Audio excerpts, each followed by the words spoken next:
2 Kings chapter 13. Si King Jehoahaz ng Israel, noong ika-23 na taon na paghahari ni Joash na anak ni King Ahaziah ng Juda, naghari naman sa Israel si Jehoahaz na anak ni Jehu. Naghari siya sa Samaria sa loob ng 17 years. Tulad ni King Jeroboam na anak ni Nebat, ginawa ni King Jehoahaz ang masama sa paningin ni Lord, kaya nagkasala ang Israel. Di niya tinalikuran ang masasama niyang gawain, kaya nag-apoy ang galit ni Lord sa Israel. Pinabayaan niyang palagi itong natatalo ni King Hazael ng Syria at ng anak nitong si Ben-Hadad. Pero nag-pray si Jehoahaz kay Lord at pinakinggan siya dahil nakita ni Lord ang pagpapahirap na na-experience ng Israel sa kamay ng hari ng Syria. Kaya binigyan ni Lord ang Israel ng isang tagapagligtas para makalaya sila sa kamay ng mga Syrians. At namuhay ng payapa ang mga Israelites gaya ng dati. Kaso, di pa rin nila tinalikuran ang mga kasalanan ng pamilya ni Jeroboam na naging dahilan ng pagkakasala ng Israel. Instead, pinagpatuloy nila ang mga kasalanang ito. Hinayaan nilang mag-stay sa Samaria ang haliging simbol ng Diyosang si Asherah. Walang naiwang buhay sa army ni Jehoahaz except sa 50 na sundalong nakakabayo, 10 karwahe at 10,000 na sundalo. Tinurog ng hari ng Syria na kasing pino ng alikabok ang marami sa army ni Jehoahaz. Nakasulat sa libro ng history ng mga hari ng Israel ang iba pang pangyayari tungkol kay Jehoahaz, ang lahat ng ginawa niya, pati ang pagtatagumpay niya sa mga labanan. Namatay si Jehoahaz at nilibing sa Samaria, sa libingan ng mga ancestors niya. Pinalitan siya ng anak niyang si Jehoash. Si King Jehoash ng Israel. Noong ika-37 na taon ng paghahari ni Joash sa Juda, naging hari naman sa Israel si Jehoash na anak ni Jehoahaz. Naghari siya sa Samaria sa loob ng 16 years. Ginawa rin niya ang masama sa paningin ni Lord at hindi siya tumalikod sa mga kasalanan ni Jeroboam na anak ni Nebat na naging dahilan ng pagkakasala ng Israel. Nakasulat sa libro ng history ng mga hari ng Israel ang iba pang pangyayari tungkol kay Jehoash. Ang lahat ng ginawa niya, pati ang katapangan niya laban kay King Amaziah ng Juda. Namatay si Jehoash at nilibing sa Samaria, sa libingan ng mga hari ng Israel. Pinalitan siya ng anak niyang si Jeroboam II. Namatay si Elisha. Nagkasakit ng malala si Elisha at malapit na siyang mamatay. Kaya dinalaw siya ni King Jehoash ng Israel. Napaiyak ang hari at sinabi nito, tatay ko, magiting na tagapagtanggol ng Israel." Sinabi sa kanya ni Elisha, "Kumuha ka ng pana at mga araw." Kaya kumuha nga si Jehoash ng pana at mga araw. Tapos sinabi sa kanya ni Elisha, "Mag-ready ka sa pagpana." At binanat ng hari ang pana. Pinatong ni Elisha ang mga kamay niya sa mga kamay ng hari. Tapos, inutos ni Elisha, "Buksan mo ang bintanang nakaharap sa east."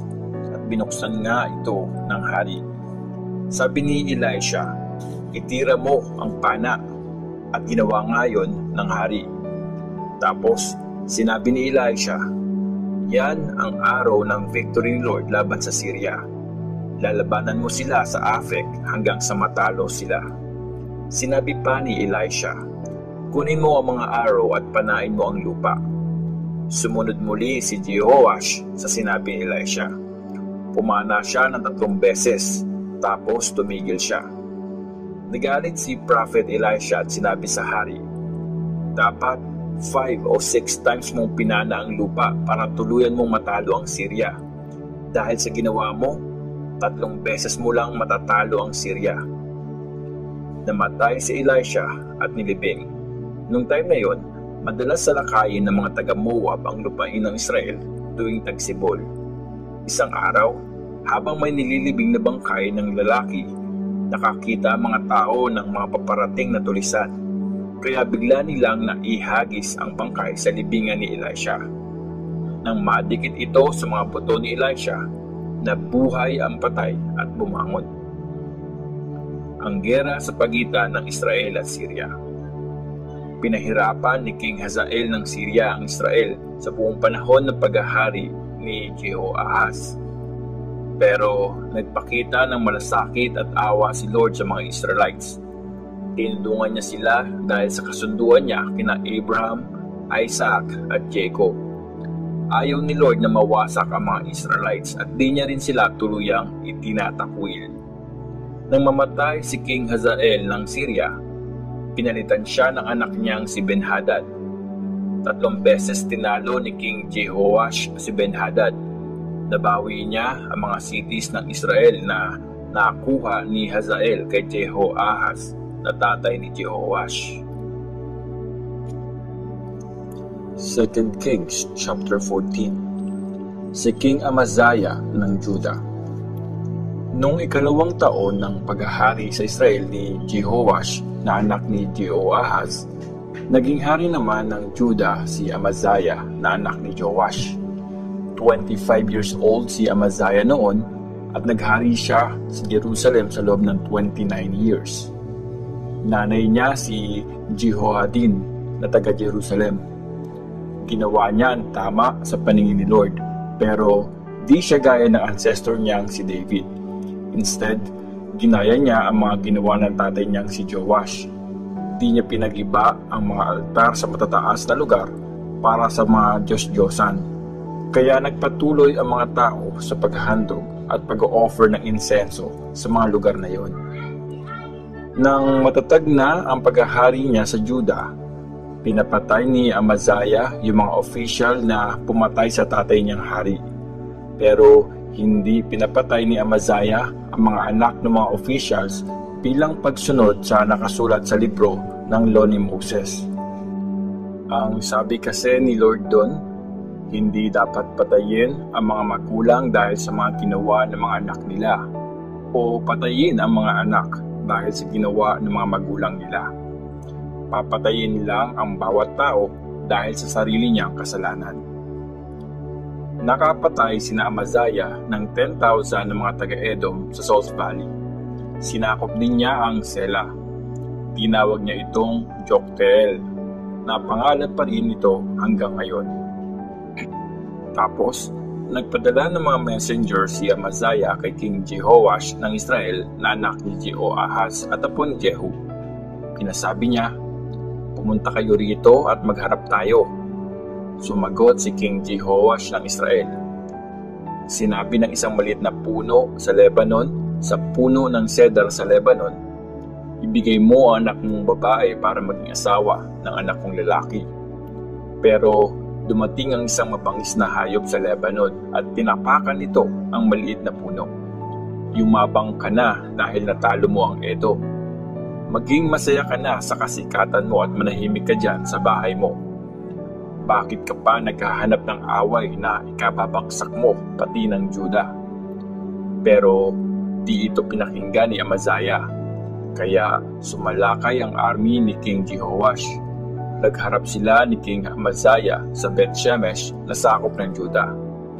Natalo ng Israel ang Juda at tumakas ang mga sundalo nito pauwi sa kanya-kanyang bahay. Hinuli ni King Jehoash si King Amaziah. Sinalakay ni Jehoash ang Jerusalem at pinabaksak ang pader nito mula sa Ephraim Gate hanggang sa Corner Gate. Aabot sa 180 meters ang length ng pader. Pinagkukuha ni Jehoash ang lahat ng gold at silver at ang lahat ng gamit sa temple ni Lord, pati sa kabangyaman ng palasyo ng hari. Kumuha rin siya ng mga bihag, tapos bumalik sila sa Samaria. Nakasulat sa libro ng history ng mga hari ng Israel ang iba pang pangyayari tungkol kay Jehoash at ang lahat ng ginawa niya, pati ang katapangan niya laban kay King Amaziah ng Juda. Namatay si Jehoash at nilibing sa Samaria, sa libingan ng mga hari ng Israel. Pinalitan siya ng anak niyang si Jeroboam II. Ang pagkamatay ni King Amaziah ng Juda. Nabuhay pa ng 15 years si King Amaziah na anak ni King Joash ng Juda, pagkamatay ni King Jehoash ng Israel. Nakasulat ang iba pang pangyayari tungkol kay Amaziah sa libro ng history ng mga hari ng Juda. Nagsagwata ng isang grupo sa Jerusalem para patayin si Amaziah, kaya tumakas siya papuntang Lachish, pero sinundan siya doon at pinatay. Inuwi sa Jerusalem ang bangkay ni Amaziah sakay ng kabayo. Nilibing siya sa city ni David sa libingan ng mga hari.